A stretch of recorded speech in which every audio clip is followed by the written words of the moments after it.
Livy avait été surprise, à son réveil, de voir une elfette la fixer, avant de se rappeler qu'il était normal pour ce peuple de dormir les yeux ouverts. Elle avait perdu l'habitude. Quelques jours seulement après leur arrivée dans les souterrains, la plupart des immortels, tous des Cyriens, s'étaient mis à fermer leurs yeux d'épuisement.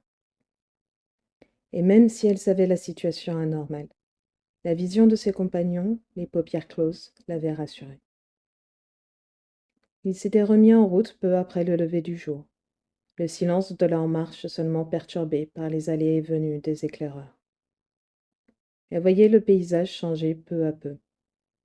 D'une terre grisâtre, collant aux pieds et parsemée ici et là d'herbes et de rochers, le sol s'était transformé en quelque chose de plus verdoyant. Le contact sur ces plantes nues s'était fait moins douloureux, et l'air s'était réchauffé. Tous étaient étonnés face à leur refus de chevaucher les Snéguilles et leur défiance, ayant pensé qu'avec la nuit, leur peur née du combat s'estomperait. Ils n'avaient plus insisté quand Eridani n'avait pas pu retenir son coup à l'approche d'une des bêtes. Livy n'oublierait jamais le regard du monstre. La réaction de la Cyrilia semblait l'avoir heurté plus durement que son poing. Celles libérées la veille les suivaient au loin, gardant toujours leur distance avec eux. Certains avaient essayé de s'en approcher, en parlant doucement. Les monstres avaient réagi en s'enfuyant. Plusieurs heures s'étaient écoulées avant qu'ils ne les revoient. Livy avait profité d'être au milieu du groupe pour observer leur sauveur. En plus de ceux qu'elle avait remarqués la veille, elle avait noté 4 Cyrilia et des diétiers, ces êtres mi-elfes, mi-nains. Là où les Cyriens semblaient partager les mêmes traits physiques, grande taille, sveltes, des oreilles pointues arrivant droites derrière leur crâne, ornées de bijoux sur la longueur, une chevelure noire retenue par des pics, une peau céruléenne, la seule variation étant la couleur de leurs yeux. Les diétiers montraient plus de différences. L'un de stature moyenne, l'autre grand, des oreilles petites ou longues, pointues ou rondes, des cheveux allant du noir au blanc, en passant par toutes les teintes, une carrure de nain ou au contraire fine comme les elfes, une carnation variant du gris cendré à l'ébène. Tous portaient des vêtements sombres similaires, bordés à la nuque par des plaques de fourrure variant de couleur. Le seul ayant une tenue différente des autres était le diétio, lui ayant tendu une cape le premier soir. Une large bande de poils traversait son torse et son dos. Quand le soleil avait atteint son zénith, il s'était arrêté à l'orée d'une forêt, auprès d'un rue. Livy ne pouvait pas s'empêcher de regarder en arrière, s'attendant à chaque instant voir Elphire et les autres charger dans leur direction, tuer tous ceux à ses côtés et la ramener là-bas. Quand son regard ne se posait pas sur la plaine derrière, il ne se détachait pas du ruisseau. Cela faisait beaucoup d'eau, plus qu'elle n'en avait jamais vu. Elle tentait d'apercevoir la trappe par laquelle le liquide coulait, mais une courbure l'empêchait de voir à plus de quelques mètres. Une présence dans son dos la sortit de sa rêverie. À peine la main se fut-elle approchée de son épaule, qu'elle s'en saisit, effectua une traction en tordant la dextre et crocheta le genou. Livy alla pour briser le membre et se saisir de la gorge, mais quelqu'un lui frappa le poignet et lui fit lâcher sa prise. Elle se plongea dans un regard vert, émeraude, comme les feuilles au-dessus de sa tête, verdoyant comme l'herbe sous ses pieds.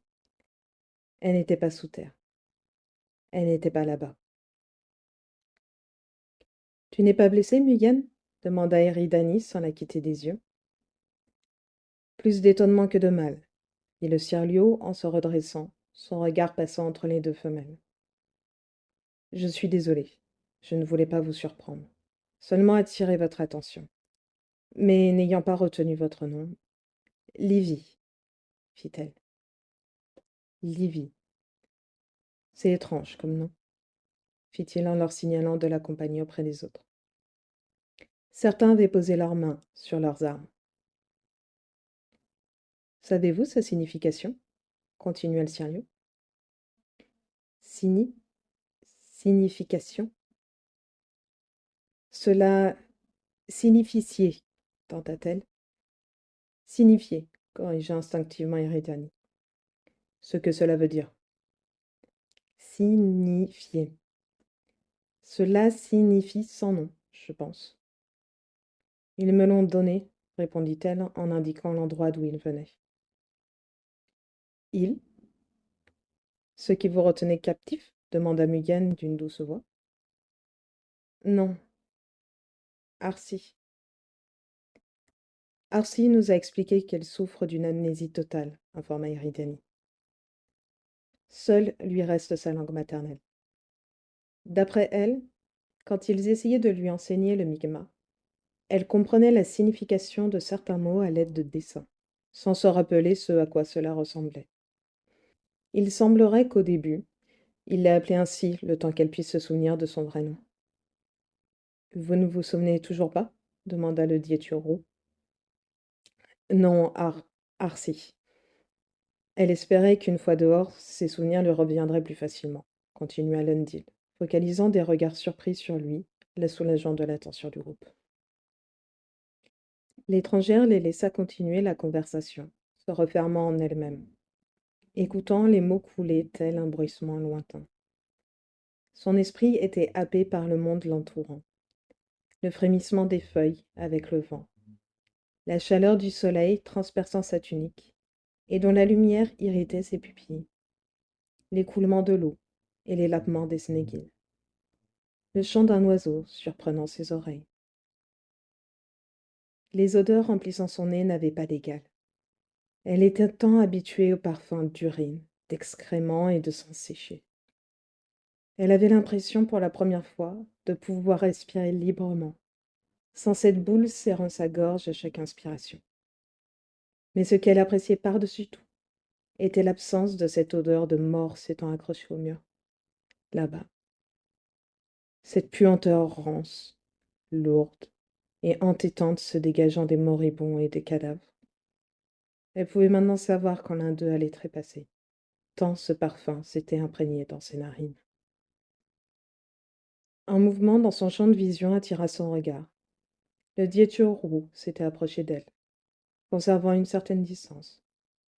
Une fois sûr d'avoir son attention, il lui tendit de la viande séchée et quelques fruits. Vous n'avez encore rien mangé depuis que nous nous sommes arrêtés, fit-il. Mais nous n'avons pas encore dormi, répondit-elle perturbée. Dormi? Il tourna son regard vers Eridani et Lundil attendaient une explication. Mais ces derniers étaient plongés dans leurs pensées, eux aussi coupés du monde. Ils auraient pu paraître statues si ce n'étaient les gestes lents qu'ils faisaient en mangeant la nourriture. N'avez-vous pas faim? Continua-t-il. Ce matin, vous n'avez mangé que quelques fruits. Que voulez-vous en retour? Fit-elle suspicieuse. Rien, répondit le diéto, surpris. Je ne veux rien en échange. Je veux juste vous aider et soigner vos blessures. Vous êtes couverte de sang. La méfiance naissait dans son esprit. Il y avait d'abord eu la cape, donnée la nuit dernière pour la protéger du froid. Maintenant de la nourriture et une offre de soins. Que voulait ce diétio? Pour quelle raison s'intéressait-il à elle? Elle n'avait pas quitté des tortionnaires pour en avoir de nouveaux. Elle refusait de jouer une nouvelle fois, d'apprendre les nouvelles règles. Pourtant, il ne semblait n'y avoir aucune malignité dans le regard du mal. Son étonnement lui paraissait sincère et ses gestes dénués de méchanceté. Mais elle en avait vu des êtres qui, de prime abord, lui tendaient la main, semblant vouloir l'aider, pour se retourner contre elle au moment où elle s'y attendait le moins, utilisant le lien créé pour mieux la faire souffrir. Le diétio déposa sans un mot les vivres devant elle, et retourna s'asseoir aux côtés de l'elfe borgne, ne les ayant pas quittés du regard durant leur échange. Son œil valide se détourna quand le diétio posa sa main sur son épaule et se mit à lui murmurer à l'oreille. Elle avait senti plusieurs fois l'œil de l'immortel sur elle et ses compagnons. Il semblait analyser chaque geste, chaque parole. Son regard se fixait plus souvent sur Lundil et se détournait quand le Sirlio de la nuit passée s'approchait. Il restait silencieux, observant. Il paraissait attendre une opportunité pour agir. Livy se saisit de la nourriture, s'attendant à chaque instant qu'on la lui arrache des mains. Elle se retint de renifler le pain en regardant ses compagnons le manger sans hésitation. Il semblait leur faire confiance, acceptant sans question tout ce qu'on leur donnait, sans s'attendre à une traîtrise de leur part. Elle devait tenter de faire de même. Excuse-moi, je ne voulais pas te faire mal, fit une voix à sa droite. Elle vit Eridani debout, se tenant le bras gauche, s'écartant de celui qu'elle avait appelé Mugen. Tu es blessé demanda l'elfe inquiet. Laisse-moi regarder. Ce n'est pas nécessaire. Préfères-tu que Lundil ou Etilive regarde? Il n'y a rien à regarder. Je veux simplement t'aider. Ferme-la. Je t'ai dit que ce n'était rien. Fous-moi la paix. Eridani? Ce n'est que moi, fit-il choqué. Le Sirio tenta une nouvelle fois de saisir la main de l'elfette. Elle le gifla, figeant de stupeur leur sauveur. Seuls Lundil et elle continuèrent de manger sans s'inquiéter de l'attitude de leur ami. Ils savaient ses éclats de violence temporaire. Ils la laissaient généralement faire, intervenant seulement si la situation s'envenimait. Que les choses soient claires.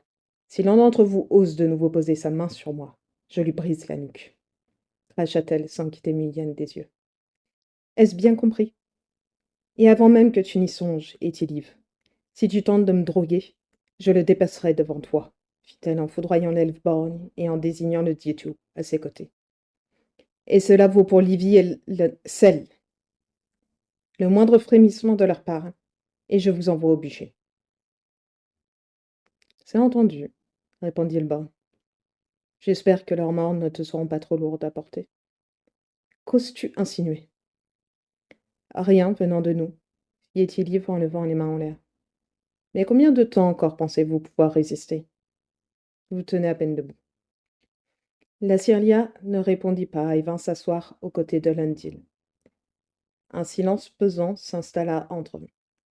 Les trois compagnons se tenaient face aux autres, et Livy pouvait presque entendre la myriade de questions fusant dans leur esprit. Miyen s'était détourné du groupe et était allé s'occuper des bêtes, rejoint par le Cyrelio semblable à leurs compagnons. Tous deux parlaient doucement, les fixant par instants. Ces deux compagnons eurent un échange silencieux.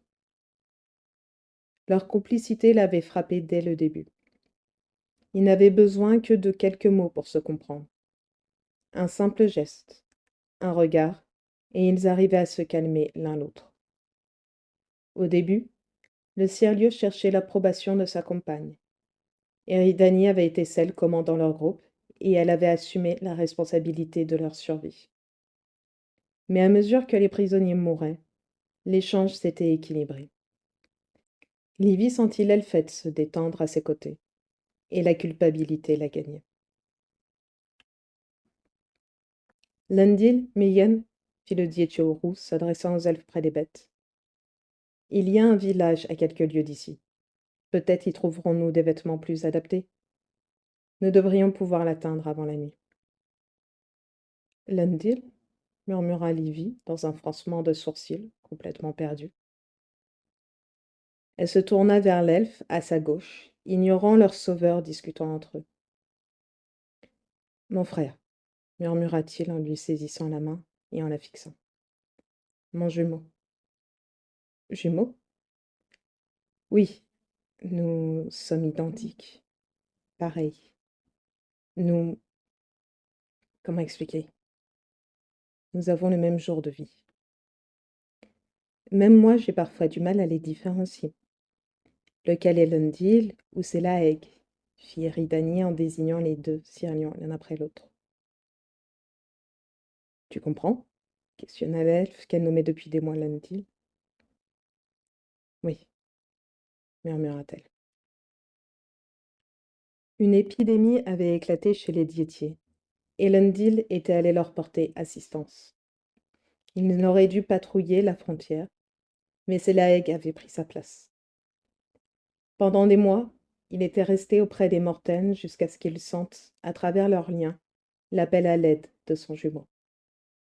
Quand, lors de sa capture, leur bourreau avait appelé ce dernier par le prénom de son frère, il n'avait pas nié. Quand il avait compris que c'était son jumeau qu'il voulait réellement, il avait conservé le mensonge pour protéger son aîné, étouffant ce lien les unissant. Qu'importe les conséquences pour lui-même et les autres. Livy était furieuse. Il lui avait donc menti. Y avait-il eu d'autres tromperies? S'il en avait été capable, qui d'autre? Arsenia? Les autres prisonniers?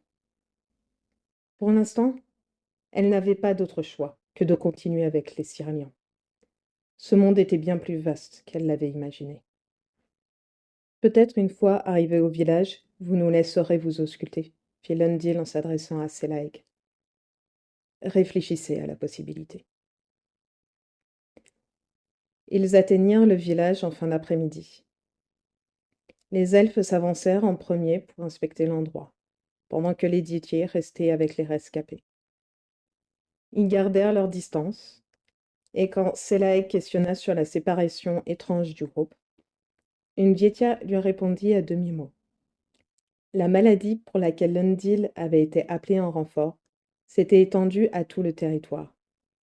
Ils avaient eu affaire à une épidémie. Le retour des beaux jours et de la chaleur avait semblé freiner sa progression. Ou alors, elle avait pris son comptant de vie.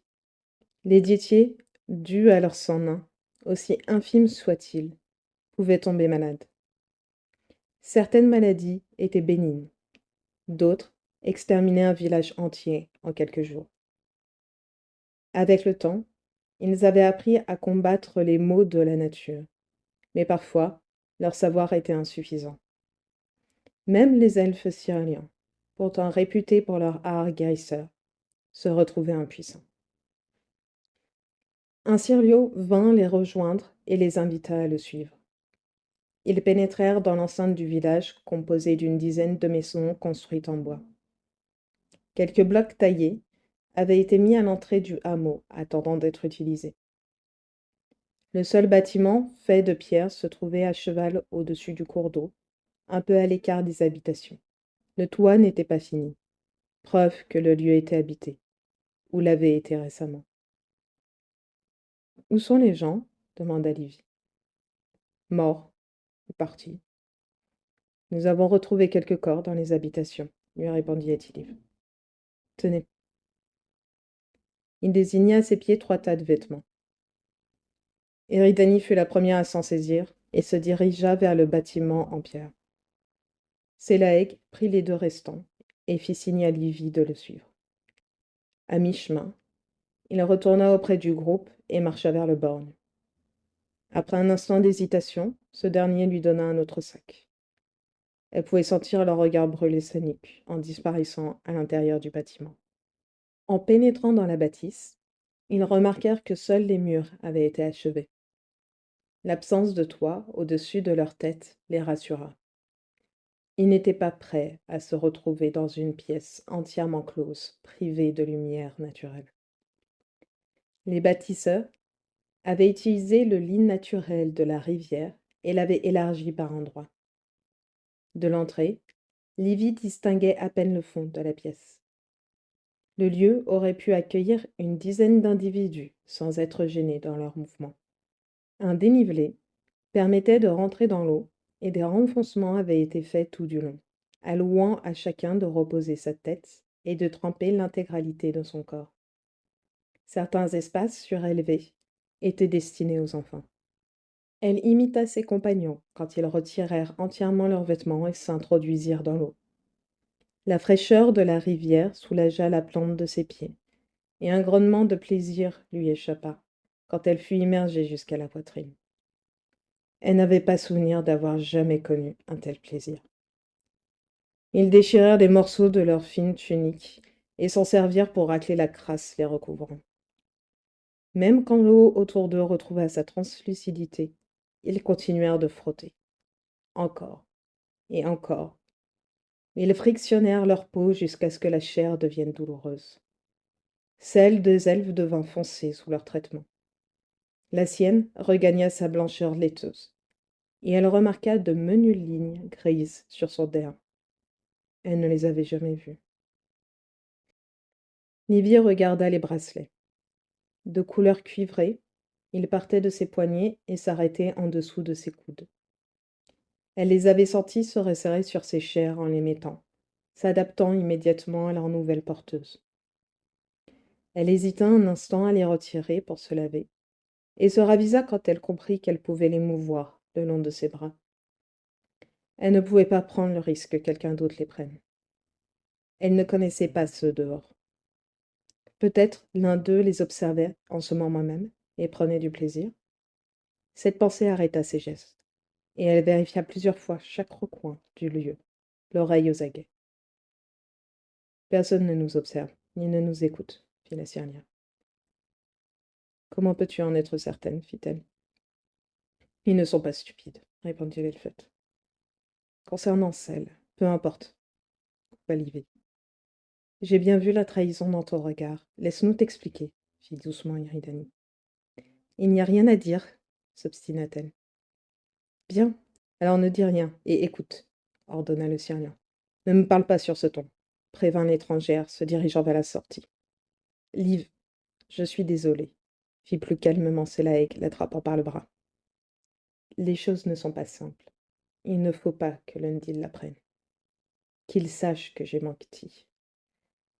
Quand ils nous ont capturés, ils m'ont appelé par son nom. Ils pensaient l'avoir, lui. Ils le voulaient, lui. Ils apprennent qu'ils se sont trompés. Ils reviendront le chercher. Cela ne change rien pour nous. Cela change tout, fit-elle en se dégageant. C'est en entendant son nom à lui qu'Arcy a décidé de vous faire confiance. Le sien. Pas celui d'Eridani. Pas celui des autres. Et encore moins le tien. Je sais. Mais comment aurais-je pu prendre le risque de dire la vérité? C'est mon frère. C'est mon devoir de le protéger. Il n'aurait jamais survécu là-bas. Il est bien trop pur. Livy alla se poser dans une alcôve en face des Sirlians et regarda le ciel rougeoyant en laissant le courant de la rivière masser son corps. Si elle était honnête envers elle-même, elle n'était pas en colère parce qu'il ne lui avait pas dit son vrai nom. Elle était furieuse parce qu'il les avait trompées toutes les deux. Arsenia avait fait confiance parce que Lundil était censé avoir été capturé. Lui, pas son frère. Elle lui avait parlé de ce dernier dans sa langue à elle. La défunte reine lui avait dit leur chance d'avoir affaire au bon jumeau, le guérisseur, celui respecté par les nains. Il n'hésitait pas à soigner amis et ennemis sur le champ de bataille. Elle lui avait raconté en quelques phrases simples l'histoire des princes jumeaux. Le roi des Sirlians, c'est Brindel, considérait son dernier-né comme responsable de la mort d'Eldorn, sa compagne. Elle avait succombé d'épuisement après avoir donné naissance aux jumeaux. Le dernier était né dans des conditions difficiles. Son père en avait fait le meurtrier. Contrairement à la tradition elfique, il l'avait nommé lui-même, Selaeg, la source de sang.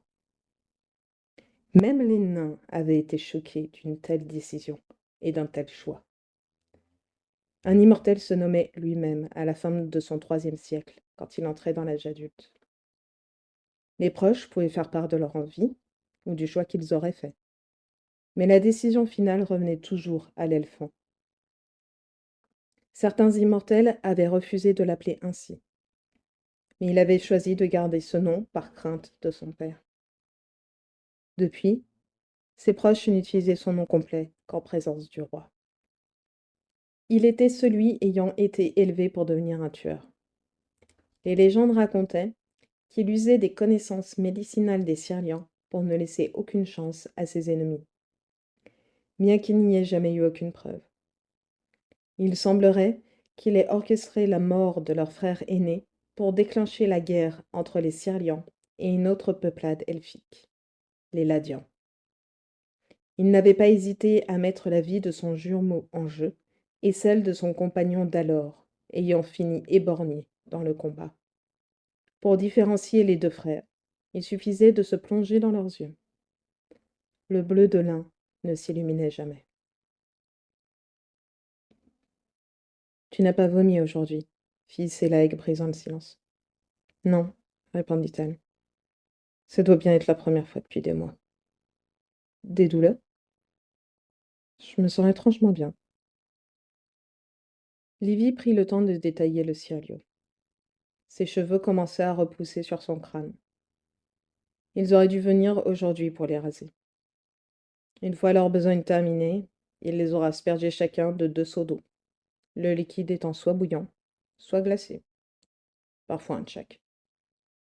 Libéré de la crasse et illuminé par les lueurs du couchant, à l'exception des zones contusionnées se dessinant ici et là, sa peau paraissait plus claire que là-bas.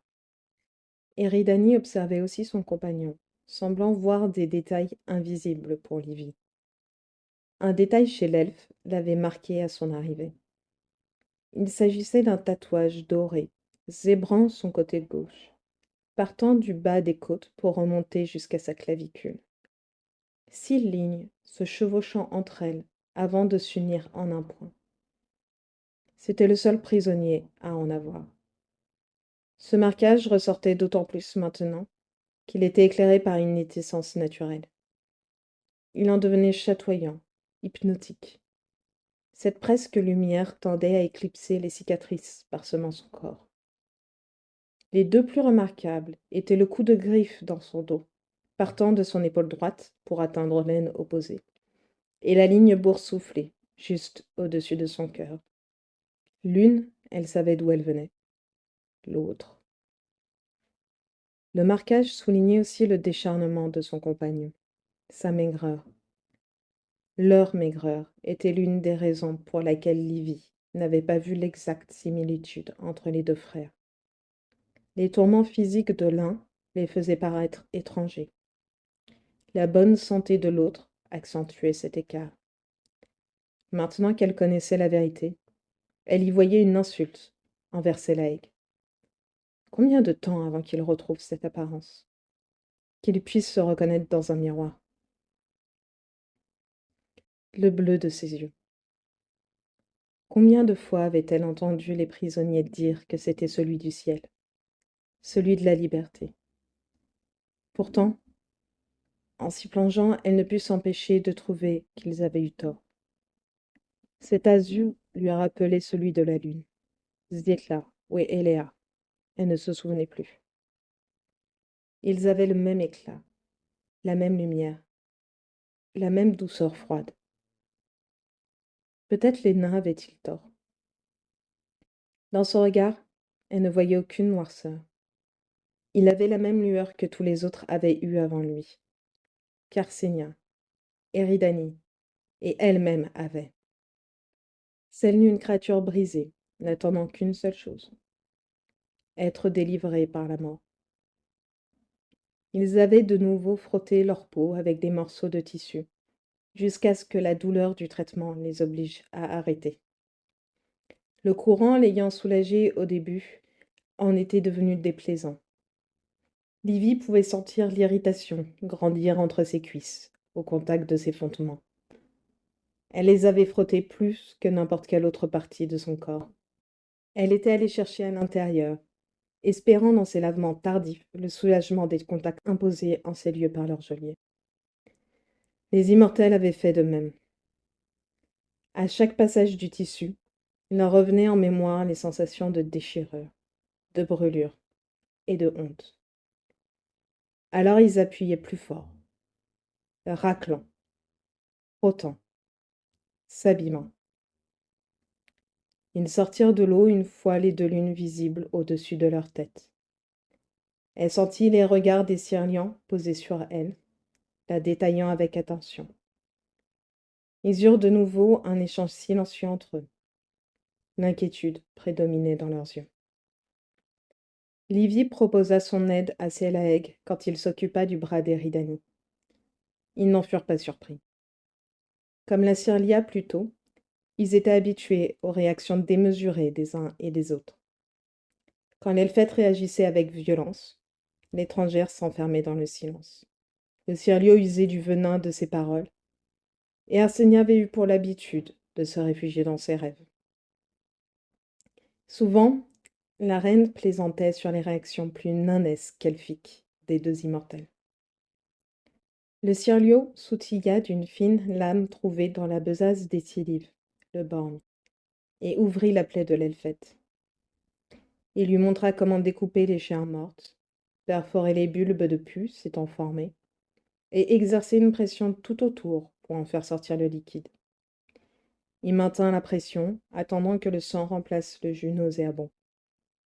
Avec son aide, il réitéra son action plusieurs fois, jusqu'à ce que tous les abcès fussent entièrement vidés. Eridani plongea son bras dans l'eau. Livy sortit un onguent sous les directives de leur compagnon. Se saisissant de nouveau du bras, il apposa ses mains des deux côtés de la blessure, en fermant le point central entre ses paumes, et il ferma les yeux. Livy put voir le visage de la Cyrlia se détendre à chaque seconde passant. Quand il les retira, le sang avait cessé de couler, et une légère pellicule dorée recouvrait les plaies. Elle ne put empêcher la jalousie de l'étreindre à cette vue.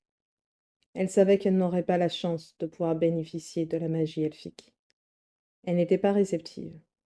Son corps ne semblait tolérer que celle des nains. On lui avait expliqué que ce n'était pas rare chez les diétiers. Certains acceptaient les deux, d'autres seulement l'une, et dans de rares cas, aucune. Seleaeg lui avait proposé de faire venir son frère. Ce dernier maîtrisait la magie médicale naine presque aussi bien qu'un des habitants des montagnes, et bien mieux que lui. Elle avait hésité.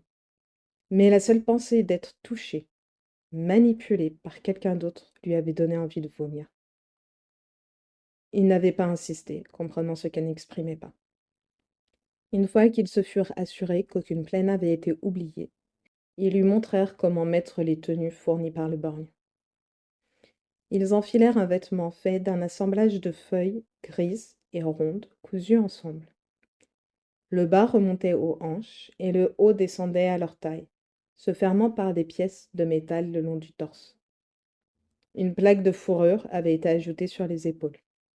Livy avait craint que les vêtements ne soient trop grands, mais les pièces s'étaient resserrées contre leur corps, cherchant l'humidité de leur peau, épousant les muscles sans pour autant gêner les mouvements.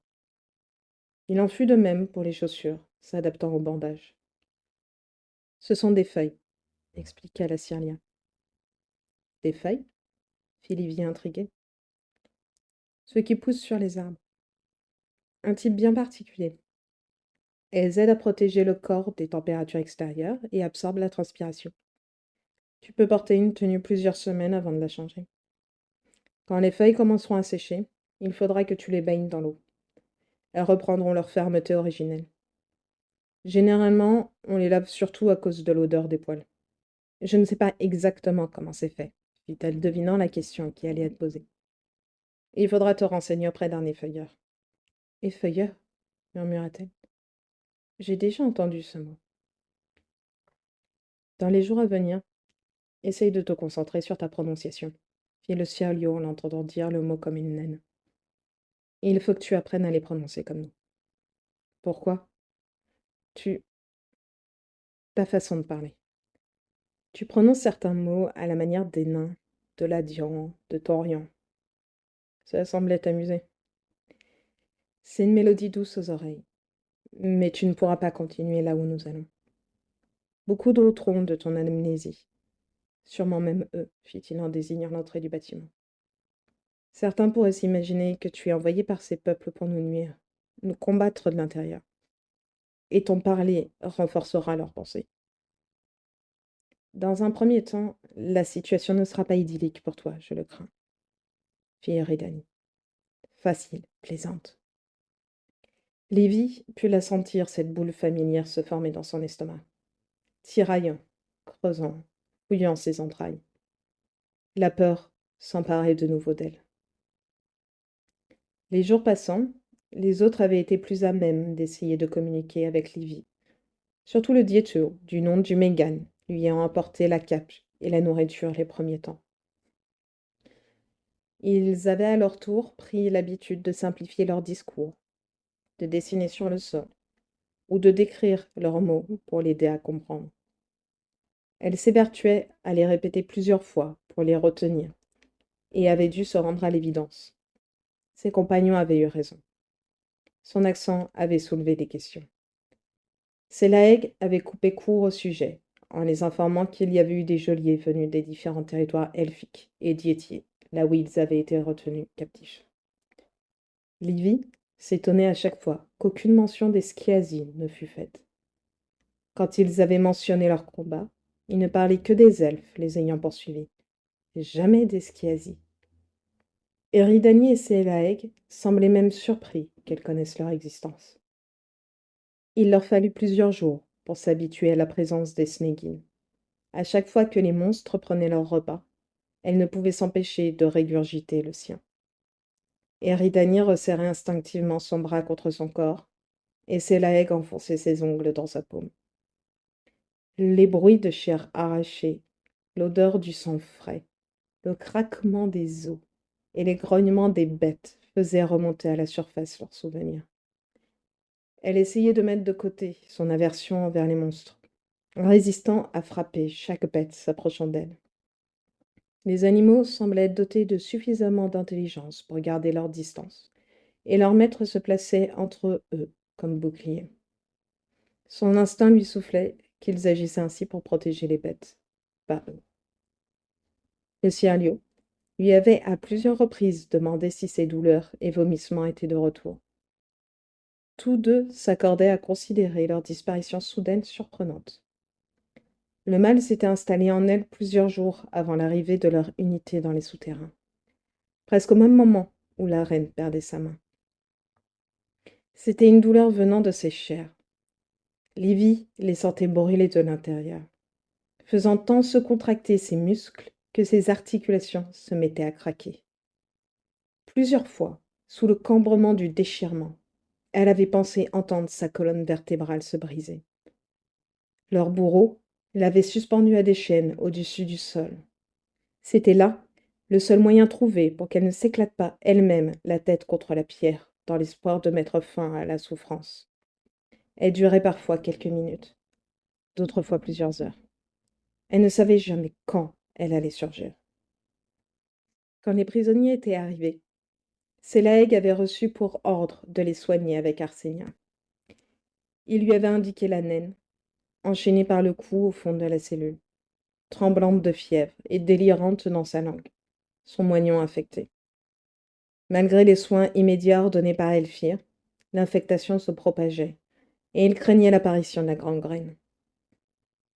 Certains des geôliers étaient des Syriens nés, mais aucun ne semblait avoir les connaissances ou le don nécessaire pour soigner les deux prisonnières. Il lui avait fait comprendre que la survie de leur groupe dépendait de la leur.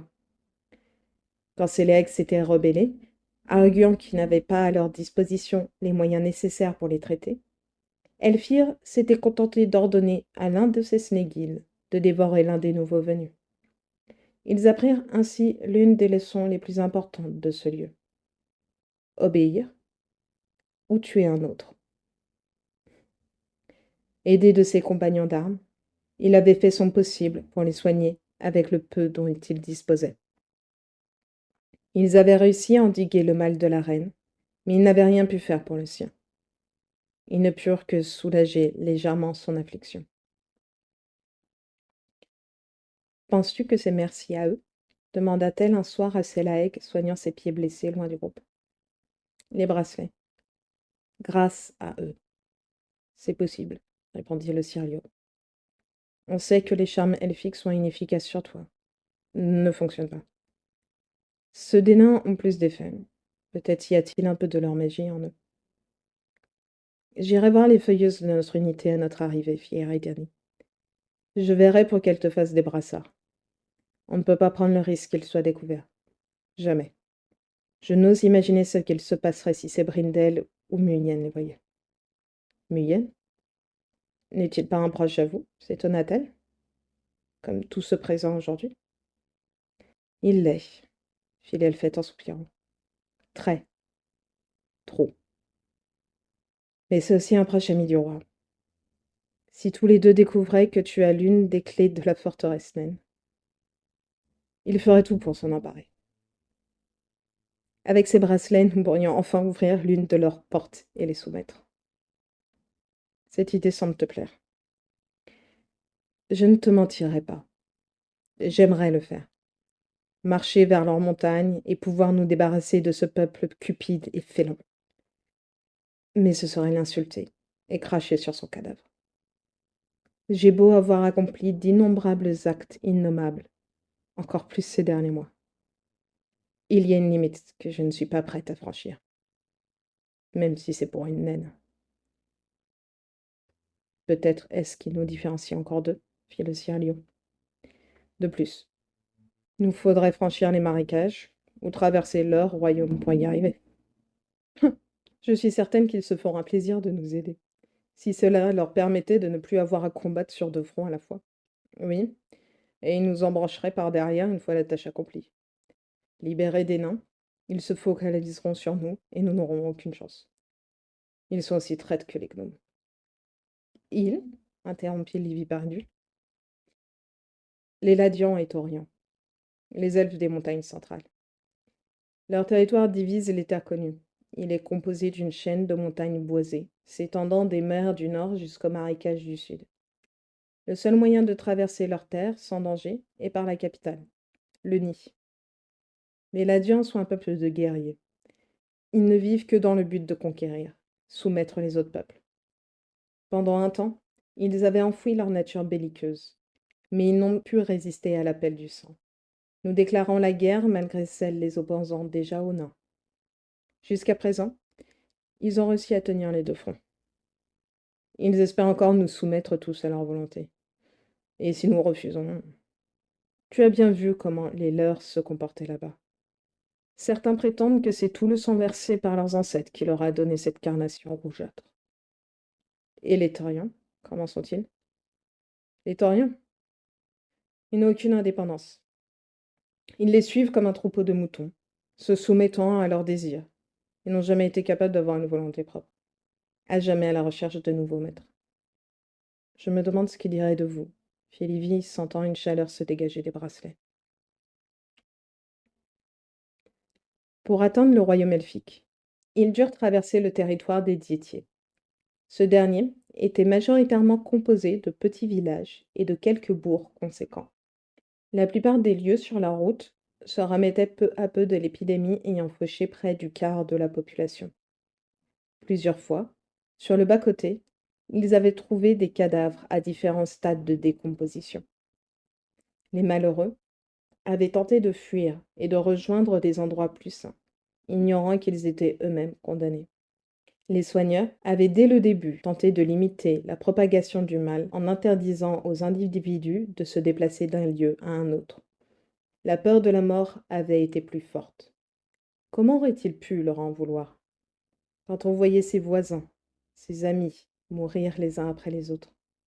Quand on devait brûler le cadavre encore chaud de son enfant, de son parent, tous tués par quelque chose qu'on ne pouvait voir ou combattre.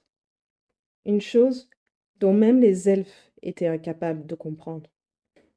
Eux qui leur avaient ouvert les bras des millénaires plus tôt, ayant aidé cette nouvelle espèce à survivre. Beaucoup de diétiers étaient persuadés que sans les Sirlians, ils auraient été condamnés à s'éteindre. Ils avaient été des milliers à apparaître en quelques mois. Nul ne savait d'où ils venaient. Ils avaient émergé dans les terres à l'est, sur les plaines des nains. Ces derniers avaient envoyé des messages auprès des elfes pour leur demander de l'aide. Ils s'étaient retrouvés démunis face à ces créatures, dont certaines mouraient après quelques jours. Les Sirlians envoyèrent alors leurs meilleurs guérisseurs. Les Taurians fournirent des vivres. Les Ladians assurèrent la protection des convois face aux créatures de l'ombre. Les Gorians organisèrent l'intervention des différents protagonistes. Ce fut la dernière fois que les 5 peuples furent unis dans un but commun.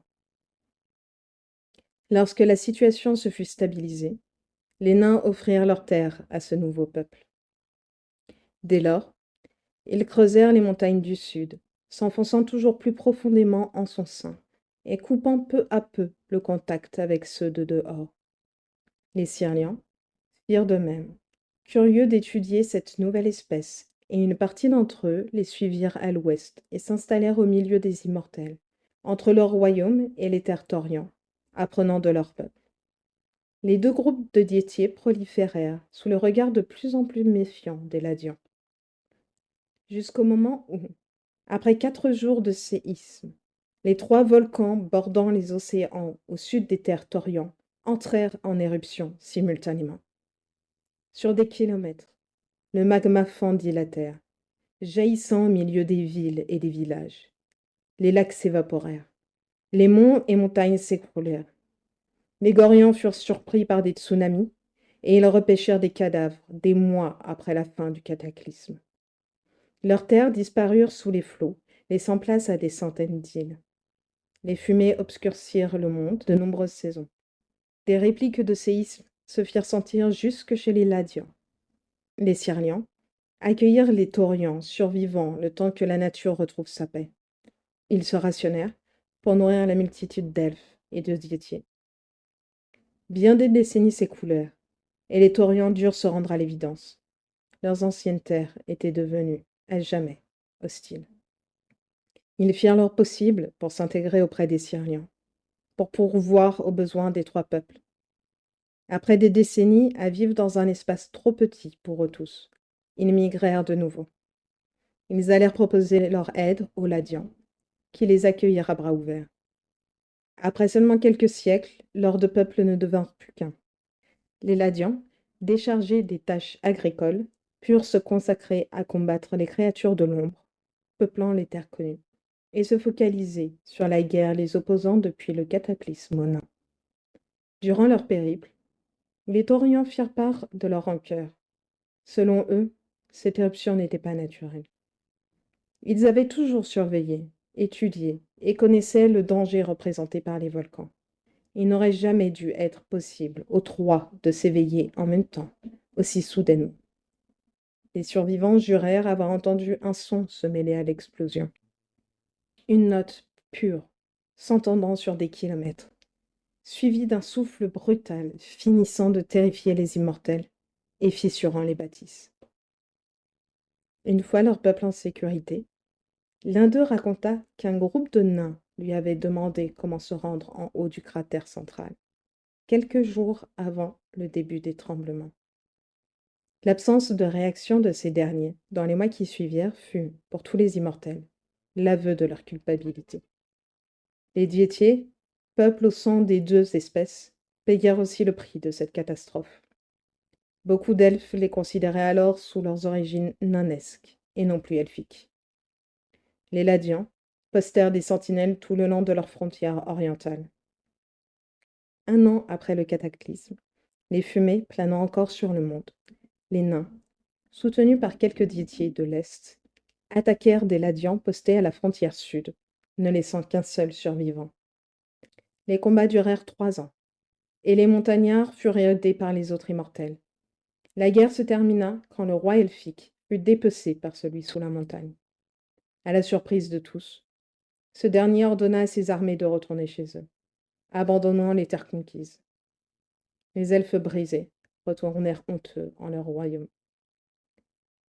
Les cadavres des 2 camps furent brûlés par des groupes restés derrière. Ils s'ignorèrent en s'occupant des dépouilles. Les flammes furent visibles plusieurs jours de chaque côté des plaines. Le champ de bataille se transforma en marécage, et on prétendait que l'odeur de la chair brûlée se faisait toujours sentir aujourd'hui. Ce fut la première guerre entre les peuples libres, l'union à jamais perdue. Umegan, le diétio, avait raconté cette histoire à Livy quand ils s'étaient installés dans un bourg peu avant leur arrivée en territoire elfique. Dans la salle du conseil, où ils avaient été logés, avait été peinte une fresque racontant ces événements. La cité avait été bâtie par les Taurians. Ils avaient, à travers la peinture, extériorisé leurs souffrances et rappelé à tous la félonie des nains. Pendant qu'il lui racontait, elle sentait une colère grandir en elle, celle de l'injustice et du mensonge. Elle ne pouvait pas s'empêcher de penser qu'il se trompait, que tous se trompaient, même ceux comme Muyen ou Eridani, ayant été présents en ces temps troubles. Il y avait quelque chose de faux dans leurs paroles, une semi-vérité. Durant tout le récit, les bracelets l'avaient brûlé. La nuit venue, Livy rêva de 5 boîtes alignées les unes après les autres.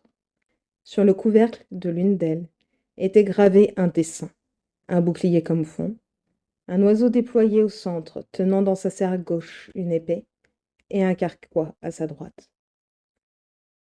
Le paysage avait grandement changé durant leur longue marche. Cela faisait bientôt 1 mois qu'ils s'étaient évadés.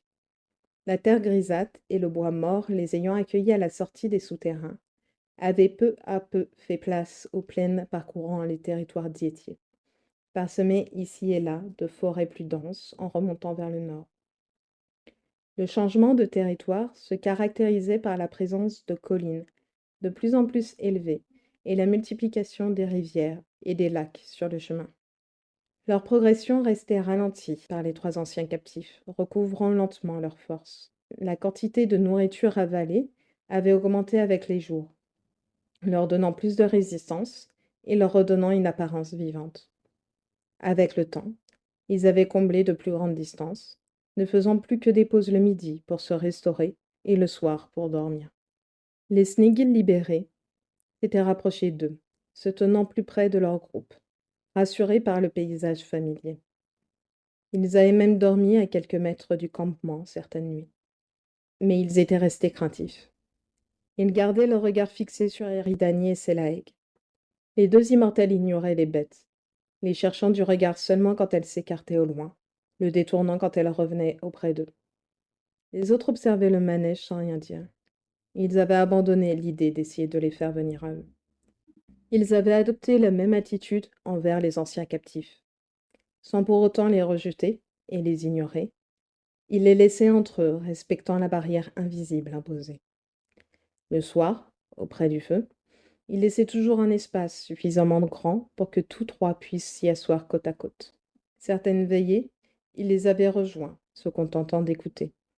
Ils participaient rarement aux conversations, leur silence étant seulement brisé pour expliquer un mot, une expression à Livy. Depuis leur arrivée en terre elfique, l'attention de leur sauveur s'était relâchée. L'un des Diétios les avait quittés peu avant la frontière pour se rendre en son village natal et s'assurer du bien-être de sa famille. Ils ne se suivaient plus les uns les autres en une file organisée. Les éclaireurs avaient mis fin à leurs allers-retours incessants. Les patrouilles croisées leur transmettaient les informations nécessaires. À chaque fois qu'ils en rencontraient une nouvelle, les regards se posaient immédiatement sur les anciens prisonniers, les détaillant sans gêne. Les elfes échangeaient dans une langue qu'elle ne comprenait pas, mais elle avait vu plusieurs fois l'agacement apparaître chez ses compagnons. La première chose qu'elle remarqua, ce fut le bruit. Comme un murmure continu au loin. Il grandissait, se répercutait, au fur et à mesure de leur progression dans la forêt. Elle tendait régulièrement l'oreille pour tenter d'en percevoir l'origine. Le bruit semblait venir de partout et nulle part à la fois, les entourant. Selaeg et Eridani l'avaient regardé faire avec amusement. Quand elle leur avait demandé une explication, ils s'étaient tous les 2 contentés de lui adresser un faible sourire. Tu verras. Un instant, Livy avait pensé en trouver la source lorsqu'ils avaient traversé un pont surplombant une chute d'eau. Mais il les avait suivis, s'intensifiant à chaque mètre parcouru, devenant assourdissant au moment où ils pénétrèrent dans une clairière, sans pour autant se révéler. Les hauts arbres l'empêchaient de voir au loin, et le chemin continuait sur une courbe. Ferme les yeux. Selaeg lui prit la main et la guida, l'aidant à grimper le dénivelé. Elle se retint de les ouvrir quand elle sentit de l'eau l'éclabousser et le tonnerre gronder à ses côtés. La lumière diminuait à chaque mètre parcouru.